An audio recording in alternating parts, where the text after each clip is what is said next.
ನಾನು ಆಶ್ರಮಕ್ಕೆ ಹೋದಾಗಿಂದ ಮಾತಾಜಿ ಅವ್ರ ಕಡೆ ಇನ್ನೊಬ್ರು ಇದ್ರು ಗೀತಕ್ಕ ಅಂತ. ಅವರು ಡೈಲಿ ಹೇಳೋದು ಕೇಳಿ ನಾವು ಇದನ್ನೆಲ್ಲ ಕಲ್ತೀವಿ ಅಂತ. ಆಮೇಲೆ ತಪ್ಪು ಒಬ್ಬರೆಲ್ಲ ಮಾತಾಜಿರನ್ನ ಕೇಳಿ ಎಲ್ಲ ಕಲಿಸ್ಕೊಂಡ್ವಿ.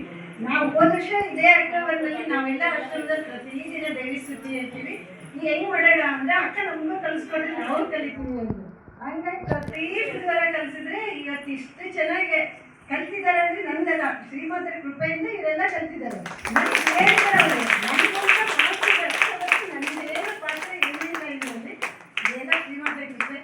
ಇಷ್ಟ ಇದ್ದರೆ ಎಲ್ಲರಿಗೂ ಬರ್ತಿರುತ್ತೆ, ಆದರೆ ಅವಕಾಶ ಇಲ್ಲ, ಬೇಡಿಕೆ ಸಿಗೋದು ಕಡಿಮೆ. ಇದರೊಂದು ನಮಗೆ ಸಿಕ್ಕೈತೆ. ಇಲ್ಲಿ ನಮ್ಗೆ ಇಷ್ಟು ಜನ ಹೆಣ್ಮಕ್ಳು ಎಲ್ಲ ಕೆಲಸ ಕಾರ್ಯಗಳು ಪ್ರತಿ ಬುಧವಾರ 11 ಗಂಟೆ ಅದೊಂದು ಫಿಕ್ಸ್. ನಮ್ಮ ಮಾತಾಜಿ ಯಾವಾಗ ಹೇಳ್ತಾರೆ, ನಾವು ಮನಸ್ಸು ಮಾಡಿದ್ರೆ ಏನಕ್ಕಾದ್ರೂ ಮಾಡಕ್ಕೆ ಸಾಧ್ಯ. ಇಲ್ಲಾಂದ್ರೆ ಏನೋ ಒಂದೇಪ್ಪ, ನಾನು ಅಲ್ಲಿಗೆ ಹೋಗ್ಬೇಕು, ನನಗೂ ಬೇಕಾದಷ್ಟು ಕಾರ್ಯಕ್ರಮಗಳಿರ್ತವೆ, ಬೇಕಾದಷ್ಟು ಇರ್ತೀನಿ ನಾನು, ಆದ್ರೂ ಬಿಡ್ಲೇಬಾರ್ದು. ಪ್ರತಿ ಮಂಗಳವಾರ ಬಂದು ಮನೆ ಸೇರ್ಕೊಳ್ಳೇಬೇಕು, ಬುಧವಾರ ಸತ್ಸಂಗ ನಡೆಸಲೇಬೇಕು. ಇದೊಂದು ದೃಢವಾದ ಸಂಕಲ್ಪ ಕೊಡ್ಬಿಟ್ಟಿದ್ದೀನಿ. ಯಾವ ಕಾರಣಕ್ಕೂ ನನಗೆ ಬುಧವಾರ ತಪ್ಪುಡ್ದು. ಎಷ್ಟೇ ಜನ ಬರಲಿ, ಒಬ್ಬರೇ ಬರಲಿ ಇಬ್ಬರೇ ಬರಲಿ, ಆದ್ರೆ ಇವತ್ತು ದಿನ ಒಂದು 18-20 ಜನ 25 ಜನವರೆಗೂ ಇರ್ತೀವಿ.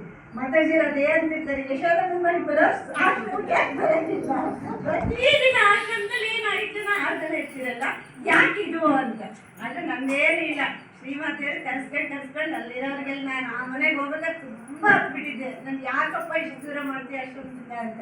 ಆದರೆ ಒಂದು ಹೇಳಿದ್ರು ನನಗೆ, ನಿಮ್ಮಿಂದ ಶ್ರೀಮಾತೆಯರು ಏನೋ ಒಂದು ಮಾಡ್ಸೋಕ್ಕೋಸ್ಕರ ನಿಮ್ಗೆಲ್ಲಿ ಕಳಿಸ್ತಾ ಇದ್ದಾರೆ, ಹೋದ್ರಿ ಯಾಕೆ ಕಳ್ತೀರಾ ಅಂತ. ಅಲ್ಲಿ ಹೋಗಿ ಇವತ್ತಿನ ದಿನ ಇಂಥ ಒಂದು ನನ್ನ ಕಡೆಯಿಂದ ಮಾಡಿಸಿದ್ದಾರೆ ಅಂದರೆ ನನಗೆ ತುಂಬ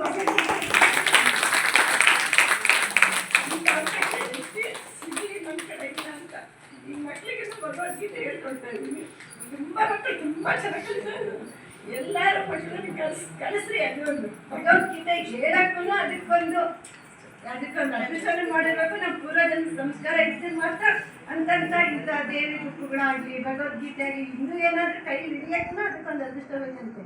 ಆದರೂ ನಮ್ಮ ಹತ್ರ ಬರೋ LKG UKG ಮಕ್ಕಳು ಅಷ್ಟು ಚೆನ್ನಾಗಿ ಕಲಿತಿದ್ದಾರೆ ನೋಡಿ. ನೀವು ಎಲ್ಲ ನಿಮ್ಮ ಮಕ್ಕಳಿಗೆ ಆ ಥರ ದಾರಿ ತೋರಿಸಿ ಆ ಸಂಸ್ಕಾರ ಕೊಡ್ರಿ. ಇಷ್ಟೆಲ್ಲ ನನಗೆ ಮಾಡೋದಕ್ಕೆ ಎಷ್ಟು ಧನ್ಯವಾದ ಹೇಳ್ಬೇಕು ಗೊತ್ತಿಲ್ಲ. ಅದು ಮಾತಾಡಿದರೆ ನವರಾತ್ರಿಯಲ್ಲಿ ಇಷ್ಟೆಲ್ಲ ನನಗೆ ಸನ್ಮಾನ ಮಾಡಿದ್ದಾರೆ. ಇದೇನು ಬೇಕಿದ್ದಿಲ್ಲ, ಇದೆಲ್ಲ ಅಂತ ಹೇಳಿ